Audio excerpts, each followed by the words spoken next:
Bonjour Valérie, Salut Vincent, aujourd'hui on est quel jour? on doit être quelque chose comme mardi 10, merci mon téléphone.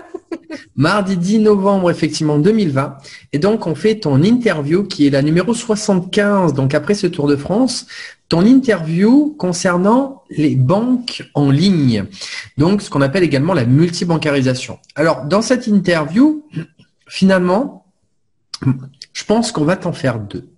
Ah, Je ne te l'ai pas dit, mais effectivement, on va t'en faire deux parce que dans cette première interview, ce qu'on va simplement faire, c'est de parler de tes tout premiers débuts avec la multibancarisation. Et ensuite, dans la deuxième interview qu'on verra, c'est justement comment tu as développé la multibancarisation. C'est-à-dire, dans la première interview, celle qu'on fait, celle-ci, c'est ton histoire personnelle de tes ouvertures de compte. Et ensuite, comment tu as déployé ce qu'on appelle la recommandation bancaire dans les banques en ligne. Alors, pour donc démarrer, donc c'est un numéro 75 effectivement des interviews qui fait suite donc à toutes les interviews qui ont été faites pendant le Tour de France. Donc il y en a plus de 74 auparavant qui ont été faites un petit peu partout en France, hein, donc avec des personnes qui vont de 20 jusqu'à 74 ans. Mon ami Patrick, d'ailleurs, à La Rochelle, que je lui avais fait. Alors, pour démarrer cette interview, la question que je vais te demander, extrêmement simple, c'est simplement de te présenter, c'est-à-dire de dire ton âge et ton activité globalement dans la vie de tous les jours, c'est-à-dire ou dans le secteur d'activité dans lequel tu travailles. On t'écoute. alors, je m'appelle Valérie, j'ai 39 ans, je suis pas originaire d'ici, je suis originaire d'Alsace, mais j'habite en Haute-Savoie, à côté du lac Léman. J'ai travaillé très longtemps dans la restauration et j'ai quitté tout ce domaine-là pour me diriger vers l'accompagnement. Donc, je me suis reconvertie dans tout ce qui est coaching, PNL, accompagnement des personnes, voilà. Et du coup, je suis arrivée sur ton chemin.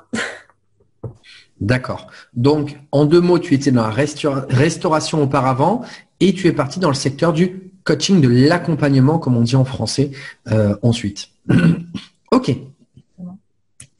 Alors maintenant, la deuxième question que je vais te demander, qui est extrêmement simple, c'est quelle est la première banque en ligne que tu as découvert la première fois quand quand on en a parlé. Alors attention, ça peut être à la télé, à la radio, je dirais sur Internet. Donc vraiment, toute première fois où on t'en a parlé, c'était quelle banque? Boursorama, Hello Bank, Fortuneo, ING, Orange Bank? On t'écoute. Mais il me semble que c'était Boursorama. Moi, je pense que tu n'as pas beaucoup à te poser de questions parce que 9 personnes sur 10 disent Boursorama, simplement pour la simple et unique raison que Boursorama est le leader sur le marché avec plus de 2 millions de clients à l'heure actuelle. Et donc aujourd'hui, forcément, c'est celle qui a démarré le plus tôt, puisque Boursorama d'ailleurs existait depuis 2004, a été racheté en 2014 par la Société Générale et a démarré d'ailleurs même ses propres parrainages à l'époque en 2008. Pour le dire, elle est très ancienne. Donc aujourd'hui, on est en 2020, ça fait plus de 12 ans que Boursorama fait effectivement du parrainage bancaire. Donc effectivement, c'est pas, je dirais, surprenant que ce soit la première que tu as entendu parler. Ok, dans quel contexte tu en as entendu parler? Est-ce que c'était à la radio, à la télé, bouche à oreille, sur Internet? Tu t'en souviens? Euh, la première fois, je crois que c'était mon parrain dans mon autre activité que je fais à côté de marketing de réseau. Voilà, simplement. D'accord. D'ailleurs, donc tu fais également une activité secondaire déjà sur Internet de marketing de réseau. Donc pour les personnes qui ne connaissent pas, marketing de réseau, on peut l'appeler également plus communément marketing relationnel. Alors moi, j'aime bien dire de manière très simple, la première société de marketing de réseau qui a existé, c'est Tupperware en France, qui est l'ancêtre. C'est simplement comment on vend un produit ou un service par le biais du bouche à oreille. Voilà. Donc tu avais déjà un pied en tout cas dans ce qu'on appelle dans une deuxième activité avec du marketing de réseau avant également de développer les banques en ligne. Et c'est par ce biais-là, finalement, par cette personne en bouche à oreille que tu as entendu parler. D'accord. Alors, ma question est la suivante. La première fois, toute première fois, qu'on t'a présenté une banque en ligne, quel a été ton premier ressenti par rapport au fait que tu as une banque traditionnelle aujourd'hui, tu as certainement encore une banque traditionnelle et qu'on te dit, voilà, maintenant, il y a les banques en ligne qui sortent, qui arrivent, parce que pour toi, c'était tout nouveau. Quel était ton premier ressenti? Est-ce qu'il y avait des choses où tu t'es dit, comment ça, la banque, ça y est, elle passe sur Internet, ça veut dire quoi? Est-ce qu'il y a des choses que tu as dû valider pour finalement te dire, OK, pourquoi pas? Tu vois ce que je veux dire? Ouais. Ben, moi, je me suis dit que s'il y avait de plus en plus d'ouverture à la concurrence dans plein de domaines, quand tu vois l'Internet, quand tu vois la téléphonie mobile, tout s'ouvre à la concurrence, bah, pourquoi pas les banques? Et de voir que finalement la banque, elle te remercie de venir chez toi et qu'en plus elle te fait la carte bancaire gratuite, je me suis dit bah, pourquoi pas? Parce que de toute façon, je payais une blinde ma carte bancaire dans ma banque traditionnelle, donc j'ai dit bon bah pourquoi pas, on y va. D'accord. Deux choses. La première, attention de ne pas bouger trop, effectivement, parce que la connexion est pas excellente. Donc, des fois, on te voit bouger, tac, tac, tac. C'est un peu marrant, mais bon, c'est pas grave. Deuxième chose. Donc, si jamais je résume et je reformule ce que tu viens de dire, première des choses, tu t'es dit que l'ouverture de la concurrence, eh bien, ça pouvait être également plausible dans, je dirais, les banques, l'ouverture de la concurrence du marché, finalement. Donc, tu t'es dit pourquoi pas. Donc, entre guillemets, tu as accepté cela sans le voir vraiment d'un mauvais œil, mais même plutôt d'un bon œil, parce que finalement, d'un côté sur la banque traditionnelle, tu avais effectivement beaucoup de frais, sur, par exemple, ta carte bancaire, et finalement sur les banques en ligne, tu disais ah ben apparemment il n'y a pas forcément de frais par rapport à ces cartes, donc ça a l'air d'être intéressant par rapport à ce que tu avais déjà. Ok, est-ce qu'il y avait un point en particulier que tu avais besoin de valider avant de démarrer la banque en ligne, puisque tu n'avais jamais encore ouvert de compte? Est-ce qu'il y avait des choses que tu te disais, bon, moi je veux bien passer à la banque en ligne, mais quand même ce point-là, il faut que je le vérifie? Moi, si tu me laissais un bout de liberté à pas me faire déménager tous mes comptes, c'était OK. Donc j'ai validé tout de suite, quoi. Ok, alors là, l'idée, c'est que toi, tu avais besoin finalement d'avoir la réponse à ta question. Est-ce que c'est obligatoire de transférer finalement ces salaires, enfin finalement de transférer tout ce qui se passait sur ton compte principal, de tout transférer sur la banque en ligne? Alors, donc, c'est bien qu'on discute de ce sujet-là, parce que là, je vais pouvoir donner des informations un peu plus techniques sur l'histoire de comment les banques en ligne finalement se sont développées. Parce que ce que tu dis là, c'est effectivement ce qui se passait au tout début. Ce qu'il faut savoir, par exemple, ING, quand ils ont démarré, il faut savoir qu'ING était quand même quasiment les deuxièmes au niveau des banques en ligne. C'est-à-dire qu'il y avait Boursorama, ING était en deuxième. Il faut savoir que ING, pendant longtemps, quand on ouvrait un compte chez ING, on était obligé de faire ce qu'on appelle la domiciliation bancaire, ce dont justement tu étais en train de parler et que tu n'avais pas forcément envie de faire. Eh bien, ING, à l'époque, ils obligeaient qu'on ait la domiciliation bancaire. Est-ce que tu peux l'expliquer ce que c'est que la domiciliation bancaire pour les personnes qui nous regardent et qui ne connaissent pas? Ben, c'est qu'on vous oblige à faire venir votre salaire sur ce compte-là et faire partir tous vos prélèvements, tous vos paiements. En fait, ça devient votre banque principale. En fait, vous quittez votre banque traditionnelle et vous changez tout. Et Dieu sait que les gens n'aiment pas changer leurs habitudes et ça fait peur. Et hop, vous allez vous passer dans cette banque-là en ligne. Donc, effectivement, pas très confortable, quoi. Alors, du coup, effectivement, c'est totalement ça. À l'époque, ING obligeait donc à passer son salaire et avoir tous ses retraits sur son compte, ce qui vraiment, voilà, c'est la description d'un compte principal. Finalement, c'est je dirais ce qui rentre et qui ressort, qui est habituel administrativement. Et ils obligeaient finalement d'ailleurs à avoir un salaire, si je dis pas d'erreur, même de 1200 € qui rentrait. C'est-à-dire que s'il y avait un salaire en dessous, ils prenaient même pas. Qu'est-ce qui s'est passé? Qu'est-ce qui s'est passé sur cette histoire? Et c'est ça que j'ai envie de raconter un petit peu, parce que c'est là où c'est un peu croustillant, où on se dit, ah tiens, on en apprend un petit peu plus. Eh bien, il faut savoir que ING, en faisant cela, a mis une grosse barrière à l'entrée. Exactement comme toi, justement, Valérie, tu ne voulais pas faire cela et que beaucoup de personnes ne voulaient pas faire ça. D'où le fait d'ailleurs que encore aujourd'hui, des personnes pensent qu'on est obligé de domicilier ses comptes si on ouvre un compte. C'est encore resté dans la tête des personnes, ce qui est faux. Ce qu'il faut savoir, c'est qu'à l'époque où ING faisait cela, il y avait Boursorama en face et qui disait « Bah non, moi la barrière à l'entrée, elle est beaucoup plus basse parce qu'on n'a pas besoin de domicilier ses comptes, mais on a juste besoin de justifier effectivement des revenus, des salaires, c'est-à-dire on a tant de salaires.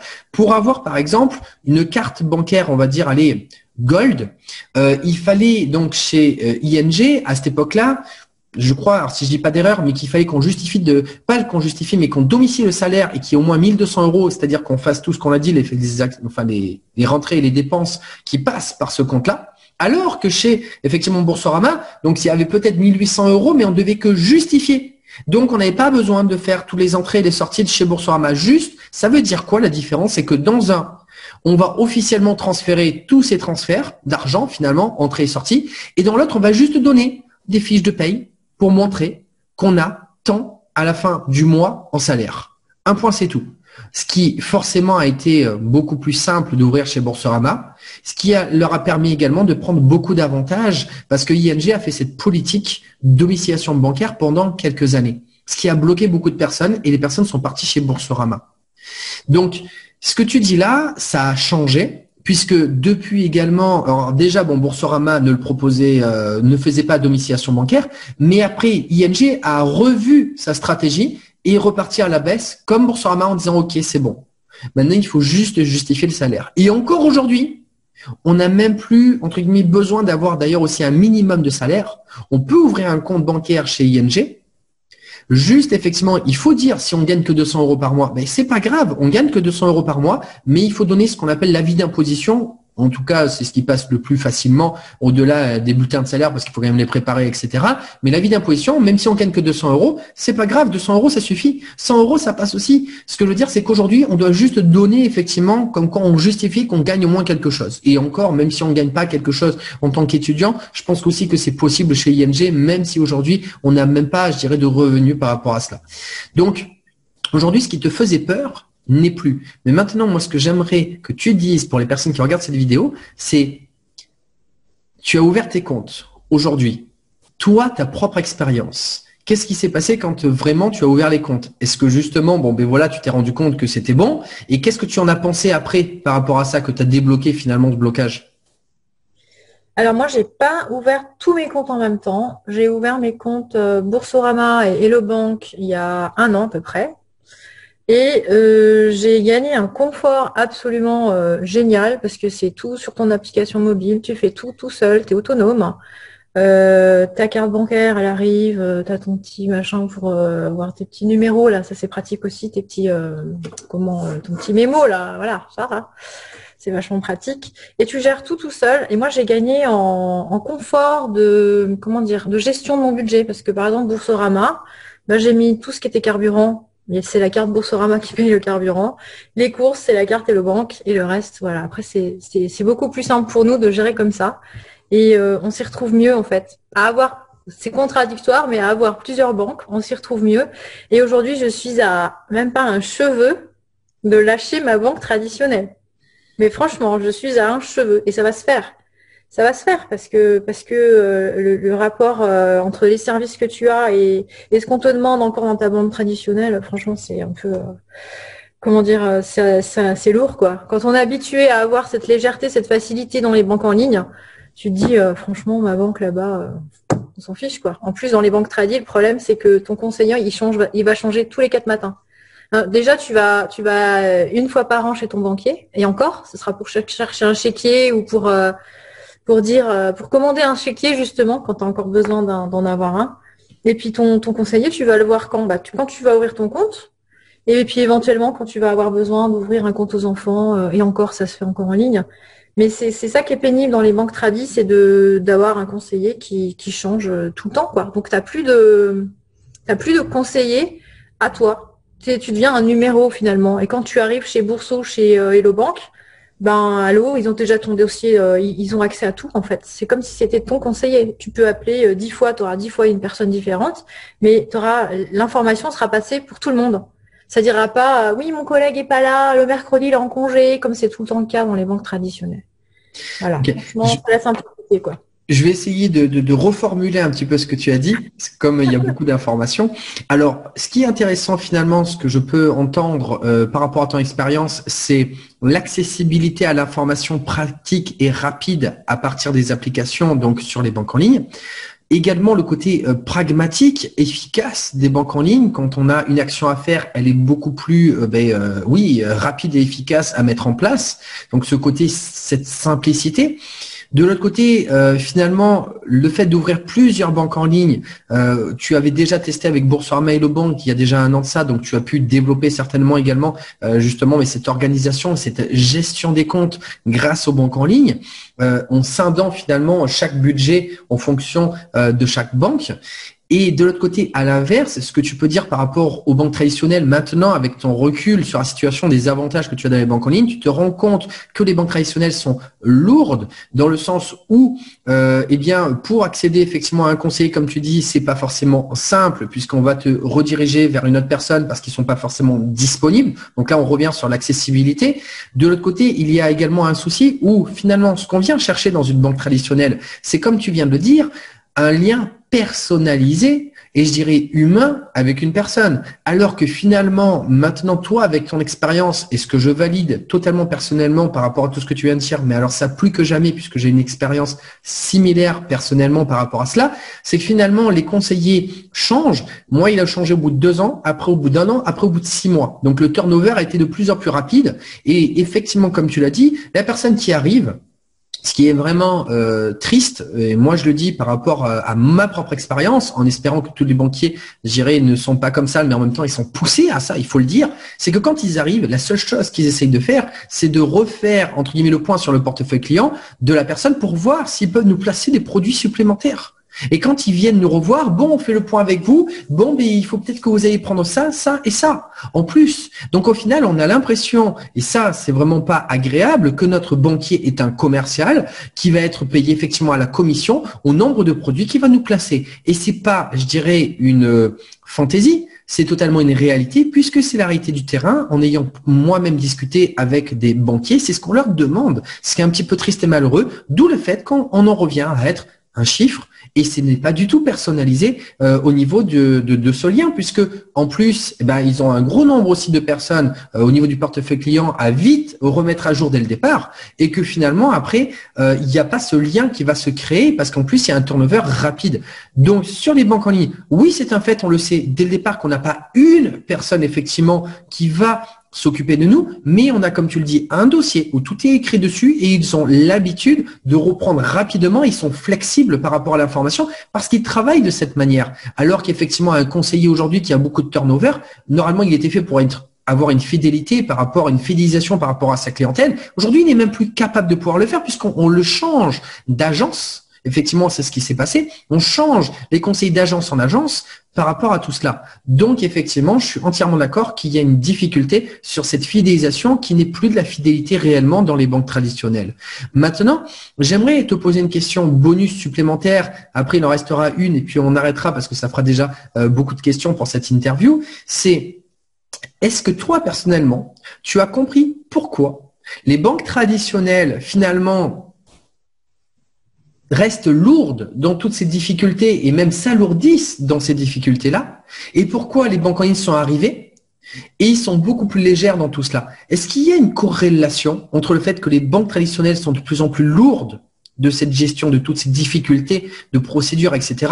et que les banques en ligne arrivent et sont de plus en plus légères, pratiques, efficaces, simples d'utilisation? Est-ce que toi, tu le sais, ça? Bah en fait, moi, je vois le parallèle avec ce que tu nous as dit avant entre Bourso et ING au départ. C'est-à-dire que la lourdeur d'un a bénéficié à gagner du terrain à l'autre. Quand ING faisait des trucs super compliqués pour rentrer chez eux, bah Bourso, il ouvrait les vannes et il gagnait des clients. Et là, c'est la même chose. Les banques traditionnelles. Moi, j'ai téléphoné l'autre jour pour faire ouvrir un compte à un ami qui était, c'était compliqué d'ouvrir un compte. On m'a dit, ah ben non, madame, hein, s'il n'a pas de salaire, on peut pas l'accepter. Hein. Vous vous rendez compte, il faut quand même qu'il y ait des revenus parce que ça coûte cher hein, d'avoir un compte en banque. Et dans ma tête, je me disais, pauvre, si tu le savais. Mais oui, c'est ça. C'est ça. C'est plus eux, ils sont lourds et qui sont attachés à leur tradition. Tradition, vraiment. Il faut évoluer, quoi. Il faut évoluer. Le temps des dinosaures, j'ai envie de dire, c'est terminé, quoi. Alors, justement, dans la réponse que tu viens de donner, je vais la valider et effectivement, je vais également la compléter parce que tu as donné la direction totale. C'est vraiment la meilleure des réponses que j'aurais pu donner. C'est-à-dire qu'aujourd'hui, les banques traditionnelles, à mon sens, ça c'est mon avis personnel que je donne là, à l'instant présent, c'est les banques traditionnelles alourdissent, je dirais, consciemment leur procédure pour pousser les personnes à aller vers les banques en ligne. Et là, on peut comprendre pourquoi. Et là, c'est très simple quand on connaît finalement l'histoire des banques traditionnelles et l'histoire des banques en ligne. Parce que comme je vous l'ai dit tout à l'heure, Boursorama, créé en 2004, racheté en 2014 par Société Générale. Boursorama, Société Générale. Société Générale, banque traditionnelle. Boursorama, banque en ligne. Et là, on en arrive avec Boursorama et Société Générale, donc la banque traditionnelle et la banque en ligne. Ce qu'il faut savoir et comprendre, c'est qu'aujourd'hui, le futur, c'est quoi? C'est simplement Internet, où c'est de plus en plus dématérialisé. Toutes les actions qu'on fait, qui sont plus efficaces, rapides, pragmatiques, on les fait à distance. On apprend aux personnes à devenir autonomes et indépendantes. Aujourd'hui, les agences deviennent obsolètes. Aujourd'hui, avec une application, on est capable de faire toutes les actions qu'on demandait, je dirais, au guichet quand on allait à une agence. Aujourd'hui, on est capable de faire toutes les actions que celui qui est, je dis bien au guichet, pas le conseiller. Attention, la personne au guichet de l'agence bancaire, on est capable de faire toutes ces opérations qu'on demandait à cette personne directement à partir de l'application. Ce qu'il faut comprendre maintenant, c'est que si on est capable de faire toutes ces applications, toutes ces actions, c'est simplement que ils ont un gain à gagner en poussant les personnes de la banque traditionnelle vers les banques en ligne. Les banques traditionnelles, les agences et les personnes du guichet deviennent obsolètes et inutiles. Donc en fait, ils vont tout doucement réduire le nombre d'agences, donc les frais d'agence et les frais d'employés des personnes effectivement au guichet. Et ça, c'est un fait. C'est pas qu'on le souhaite, qu'on le souhaite pas. Il faut savoir, par exemple, que Société Générale, en 2015, a fermé 400 agences. En 2015, c'était il y a 5 ans de cela. Moi, j'étais déjà là il y a 5 ans. Je l'ai vu. Ils ont fermé, en 2015, plus de 400 agences en France. Pourquoi? Parce qu'ils ont transféré leurs clients sur Internet, qui sont les clients des personnes qui ont fait finalement, je dirais, des salariés un petit peu, je dirais, cachés, puisqu'on fait le travail de ceux qui étaient effectivement des salariés à la base. Donc en fait, ce qu'ils devaient payer d'un côté avec des salariés, ils ne le payent plus ici avec leurs clients qui font le travail du salarié, ils le faisaient à la base. Quel est l'intérêt pour eux? Simplement qu'à terme, ils gagnent de l'argent parce qu'ils n'ont plus d'employés à payer. Et ce qui est super intéressant là-dedans, c'est qu'on comprend maintenant pourquoi ils donnent 80 € à l'ouverture. Parce que l'argent qu'ils ne donnent plus d'un côté, ad vitam aeternum, c'est-à-dire éternellement à toutes ces agences et ces employés au guichet, eh bien, ils le donnent une fois à l'entrée. Maintenant, la bonne question à se poser. Est-ce que c'est bien, est-ce que c'est pas bien? Je dirais c'est un petit peu comme une fourchette. On peut manger et se nourrir avec ou on peut tuer avec. C'est un objet, c'est un fait. Qu'on le veuille ou non, ce fait est là. Maintenant, qu'est-ce qui va se passer? Et c'est la bonne question de comment on peut influer là-dessus. Aujourd'hui, il faut savoir que ça se passe, qu'on le veuille ou non, il y a 5 ans de ça, ils ont déjà effectivement fermé des agences. Les personnes viennent effectivement dans ces comptes, aujourd'hui ont 80 €. Par contre, il faut aussi savoir qu'aujourd'hui, on ouvre les comptes, on prend les 80 €, mais au fur et à mesure que les banques en ligne prennent de plus en plus d'ampleur, au bout d'un moment, les personnes d'elles-mêmes, ce qu'on appelle les filleuls, c'est-à-dire les clients, les nouveaux clients qui arrivent, vont ouvrir des comptes sans que personne leur dise d'y aller, puisque ça va devenir une évidence. Ça veut dire qu'on a le choix aujourd'hui d'ouvrir des comptes et de prendre cet argent aujourd'hui parce qu'on nous le donne, parce qu'on est encore dans une transition où on cherche à emmener des clients, mais demain, les clients viendront naturellement et il n'y en aura plus besoin de donner les 80 €. Donc, est-ce qu'on ouvre les comptes aujourd'hui en prenant ces primes de bienvenue ou ces commissions quand on fait venir des personnes, ou est-ce que finalement, on attend, je sais pas moi, 2, 3, 4, 5 ans et que finalement, il n'y aura plus de primes et on ouvrira les comptes de toute évidence? C'est la bonne question à se poser. Et c'est ce que je pose comme question à toutes les personnes, effectivement, quand elles viennent, quand on fait des soirées de temps en temps, quand on fait découvrir multibancation, c'est ce que je dis à toutes ces personnes. Est-ce que tu avais réfléchi à ça, Valérie, toi? Et justement, est-ce que tu en as fait prendre conscience aux personnes autour de toi? Non, ça, j'ai encore pas, j'ai pas réfléchi là-dessus et c'est vrai que c'est complètement pertinent ce que tu dis là, carrément. Mais elle pousse les gens vers la porte de sortie, elle pousse les gens à être autonomes. Et en fait, on fait leur job en fait, on fait leur travail. Et c'est là finalement que le côté expérience, professionnalisme vient intervenir parce que moi, j'ai appris ça au fur et à mesure. Ce n'est pas tombé comme ça. Et j'ai compris toutes ces choses-là en les étudiant au fur et à mesure, en découvrant de plus en plus d'informations sur le terrain. Donc voilà, en fait, ce que j'essaie de vous transférer comme information à travers ces interviews, c'est finalement une histoire de tout ce qui se passe et pourquoi on a un intérêt aujourd'hui à faire les choses. Allez, je termine avec une dernière question. Toi qui justement m'as découvert il y a peu de temps. Alors, on va juste mettre l'eau à la bouche pour les personnes qui ne le savent pas. Donc, il faut savoir que tu as démarré effectivement à travailler avec moi. Alors, ce que je vais parler juste à la fin, dans une formation qui s'appelle Elite Multibancarisation, ce que j'aime bien appeler le parrainage pour les nuls, comme le bouquin en jaune et noir. Là, moi, j'adore ces bouquins. Et aujourd'hui, juste à ce jour, depuis combien de temps tu as démarré? Juste quel jour tu as démarré la formation? Fin octobre, mais toute fin, vers le 25-26 octobre, il me semble, hein, dans ces eaux-là, il me semble. Ok, et là, donc du coup, bon, ça fait combien? Une semaine, 10 jours? Ouais, ça fait 10-12 jours, on va dire, ouais. Ok, en 10-12 jours, là aujourd'hui, combien tu as déployé de primes de parrainage à l'heure où je te parle aujourd'hui, globalement? Globalement, je suis pas très loin des 2000 euros. Je pense que je les ai dépassés. Ok, donc tu as déployé. Alors je dis bien déployer, j'utilise le terme déployer de manière effectivement bien réfléchie. Déployer, ça veut dire quoi pour toi qui regarde effectivement donc cette interview? C'est qu'il y a des primes parmi ces 2000 euros que tu as déjà effectivement touché et il y a des primes que tu es en cours de toucher parce qu'effectivement elles sont simplement en cours de tomber sur tes comptes une fois que les ouvertures de comptes ont été finalisées tout à la fin effectivement par rapport à cela. C'est-à-dire simplement que là tu attends qu'elles tombent effectivement sur les comptes par rapport à cela. Donc aujourd'hui en 10-12, enfin, tu m'as dit 10-12 ou 14 jours, 12-14, je sais plus.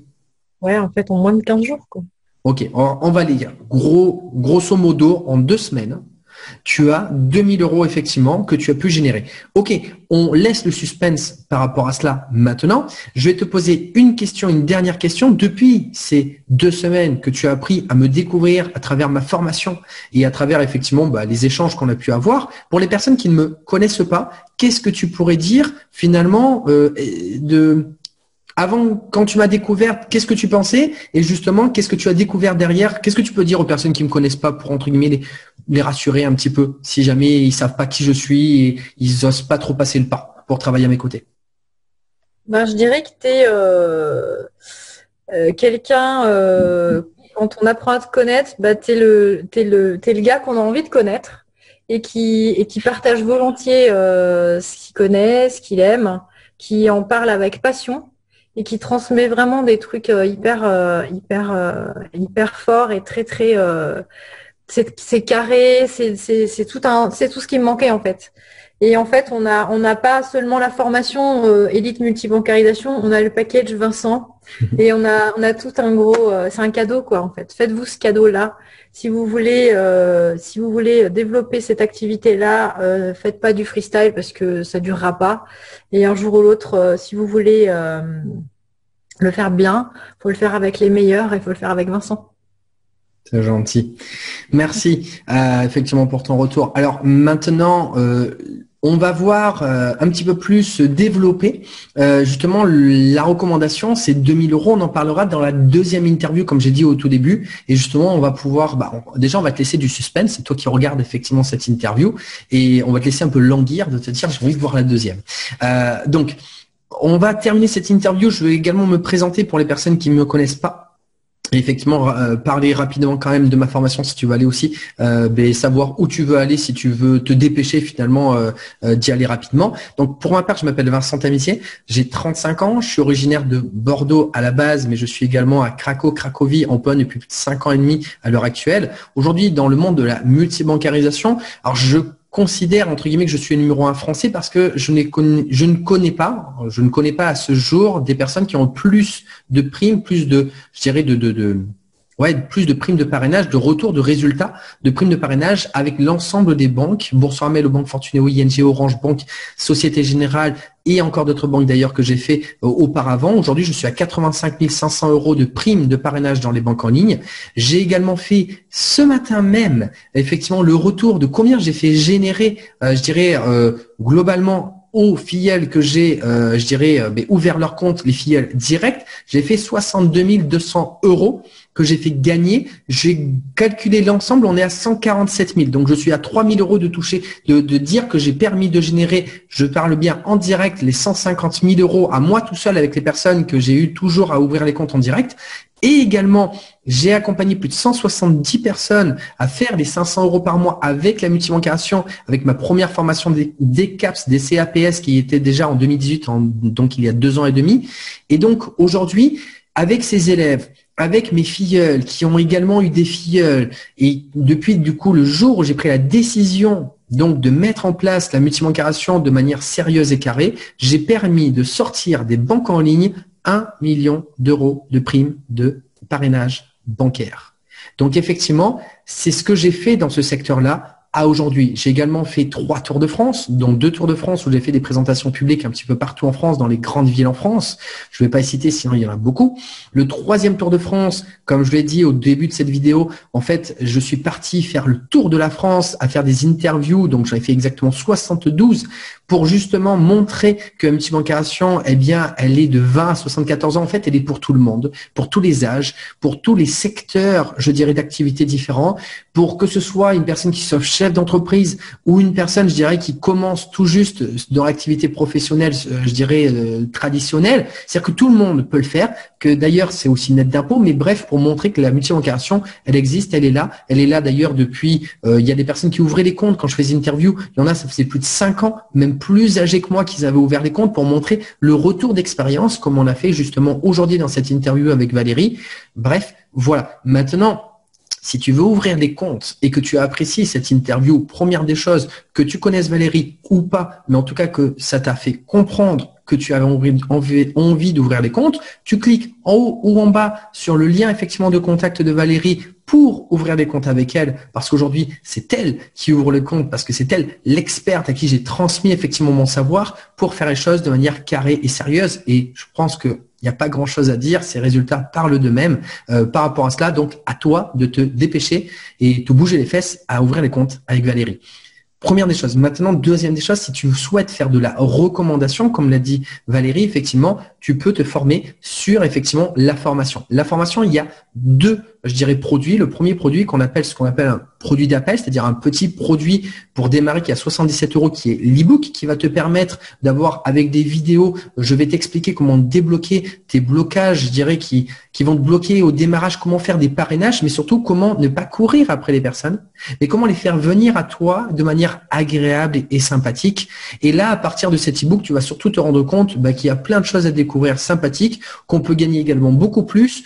D'ailleurs, beaucoup plus financièrement, mais pas que financièrement, également sur le côté personnel. Et là, derrière, tu as également donc la formation qui est à 497 € au moment où je fais cette vidéo. Peut-être qu'elle pourra effectivement évoluer en fonction, le tarif, on verra en fonction de ce que ça rapporte également aux personnes. 497 € en une fois ou 99 € par mois sur 6 mois. Aujourd'hui, par exemple, il y a également Elodie qui a fait son interview juste avant. Si tu l'as pas encore vu, si je t'invite à la voir, en 2 mois, elle a également généré 2400 €. Alors toi, tu étais un petit peu plus vite, Valérie, mais ce que je veux dire, c'est que c'est, je dirais, dérisoire le tarif concernant tout ce que tu peux gagner. Attention, il faut savoir que dans la multibancarisation, avec un compte d'une personne, tu peux aller jusqu'à 4-5 000 €. Mais si tu débloques déjà en couple, c'est 8-10 000 € et tu peux débloquer. On a toujours des solutions pour en gagner encore plus. Donc voilà. Maintenant, la formation, on va pas trop la développer. Ça va t'apprendre à pérenniser l'activité sur du long terme. Comme l'a dit Valérie, c'est bien de démarrer, mais c'est encore mieux de continuer. Et donc, tu peux trouver tous ces liens en haut ou en bas, effectivement, dans la description par rapport à tout cela. Maintenant, si tu as aimé cette vidéo, eh bien, tu t'abonnes également à la chaîne YouTube Multibancarisation. Tu peux également liker effectivement cette vidéo avec le petit pouce, donc toujours en bas.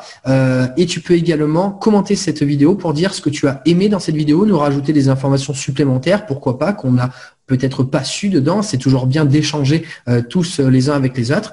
Et je vais terminer par le mot de la fin que j'aime toujours parce que ça donne toujours autant de surprises. Valérie, à toi de jouer. Si attendez pas. Écoutez, moi, c'est avec bonheur que je vous guide dans ce monde-là parce que c'est pas seulement des pépettes que vous allez avoir, mais c'est aussi des paillettes.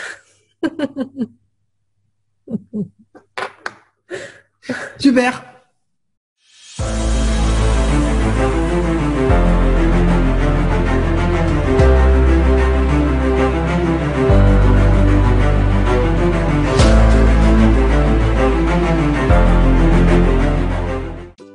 Hey, n'oublie pas de t'abonner à ma newsletter dans la description de cette vidéo. Tu y retrouveras des témoignages, des interviews, des news de mon Tour de France 2020 qui est mon 3e Tour de France, des tips et astuces du moment sur les banques en ligne pour les débloquer, les actualités des banques et même des offres promotionnelles sur mon e-book et ma formation et cela exclusivement sur ma newsletter. Ne perds plus une seconde.